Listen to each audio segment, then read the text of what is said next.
Ассаламу алейкум туугандар, кандайсыздар? Назарыңыздарда кайрадан эле базар жок каналы. Бүгүн сиздерге туугандар Көкжардан 3,5 соток сатылуучу жер участок көргөзмөкчүмүн. Биринчи болуп баруу жолун түшүндүрөйүн. Азыр мен турган жер Көкжар Азия маркетинин жанында турам. Бул мурдакы Фрунзе маркет болуп калат. Сатылуучу участогубузга баруу үчүн сиздер ушул маркеттин ылдый жагына көчө менен кирип, сол тарапка кирсеңиздер, Карагул Акмат көчөсү 5-2 дарегинде сатылуучу участогубуз жайгашкан. Бул тарап менен да барсаңыздар болот. Анан өйдөрөөк чыгып Супара тарап менен деле мындайынан кирсеңиздер болот. Эки тарап менен дагы сиздер сатылуучу участокко бара аласыздар. Жана бул жерден шаардын бурчуна жүргөн маршруткалар, автобустар бар экен. Мисалы 215, мына бул жакта 378, 199, 200 жана башка туугандар. Дагы эмне маалымат? Бир аз эле ылдый карай түшсөңүздөр, Южный магистраль, Алматинка көчөсү кесилишет. Дагы бир көңүл буруп кетчү нерсе, туугандар, участокты алсаңыздар, акчанын кайсы бир бөлүгүнү машина менен деле бергенге болот экен туугандар. Толук түрдө машинеге обмен эмес, кайсы бир бөлүгүнү машина менен төлөм кылсаңыздар дагы болот. Мынакей туугандар, келүү жолун түшүндүргөнчү, бүгүнкү чыгышта сатылуучу жер участокко жетип келип калдым. Бул участогубуздун көчө тараптан көрүнүшү туугандар. Дарек Көкжар Карагул Акмат 5-2А дарегинде жайгашкан. Эң эле туугандар, участоктун түндүк чек арасы бул жерден башталат. Түштүк чек арасы азыр анда көргөзөм. Анан мынакей көчөлөр, газ бар экен, электр энергиясы бар, суу булактан чыгарылган суу ошол туруу менен келет. Таза булактан чыккан суу туугандар. Сиздер машина менен мына бул тараптан келесиздер. Анан бул жактан да келсеңиздер болот, бирок бул жактан туугандар, могу Супаранын ички тарабына киресиздер, парковкасына машинени коюп, могу жерден кирип чыксаңыздар болот калитка менен. Анан кечинде гаражга машинемди алып кирип коем десеңиздер, мына бул тарап менен кирип чыгасыздар. Бул жак менен жанакы Азия, мурдакы Фрунзе маркетинин жанынан чыгат экенсиздер.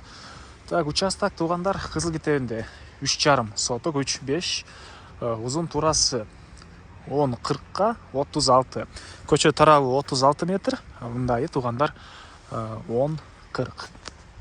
Фактически болсо 3,8, 4 сотокко жакын болуп калат экен. Анан бул участок ээси негизинен бул жерге 2 этаж чоң таунхаус салганга, котловандын мынтип казып койгон учуру таунхаус карашып алып турганда, мынакей котлованы даяр. Таунхаус кыласыздар, бир же обычный эле үй салып аласыздарбы?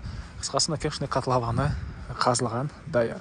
Эң эле так, түштүк чек арасы мынакей бул жактан болуп калат. Участоктон кийин бул жеринде ар жакка кирип чыкканга, бул жердеги жашоочуларга өткөнгө бул жактан мондай заезд калат экен туугандар, коридор.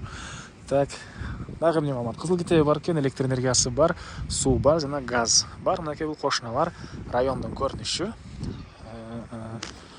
Так. Анан чек ара мынакей туугандар. Бул жерден көчө тарабы мындай, бул жерден болот. Буякка карап 10-40, 10,5 метрден көбүрөөк. Болжол менен бул забордун туштарынан ылдый карай кетет туугандар. Мектепке болсо Көкжардын мектебине бара аласыздар. Ал жакта Билимкана деген частный мектеп. 12-чи микрорайон деле бул жерден жакын. Ал жактагы мектептерге деле барсаңыздар болот. Садиктер, частный садиктер бар экен туугандар. Дагы эмне маалыматы? Документи боюнча кызыл китеби бар туугандар. Бас болсо $45,000 сурап атыптыр бул участок ээси. Анан дагы сүйлөшүү болот. Ээсинин номери экранда жана описанияда ээси тел деп жазылып турат. Анда кылып сүйлөшүп көрүңүздөр туугандар, сүйлөшүүлөр болот. Анан достор менен, группалар менен бул видеону сиздер бөлүшсөңүздөр, мага бул участок ээсине чоң жардам берген болосуз. Айта кетчү нерсе, котловандан өйдө тарапка 6 метр, ылдый тарабында котловандан дагы 7 метр аралык жер бар экен туугандар. Так, анда эмес менен коштошом туугандар. Кийинки чыгарышка чейин саламатта калыңыздар.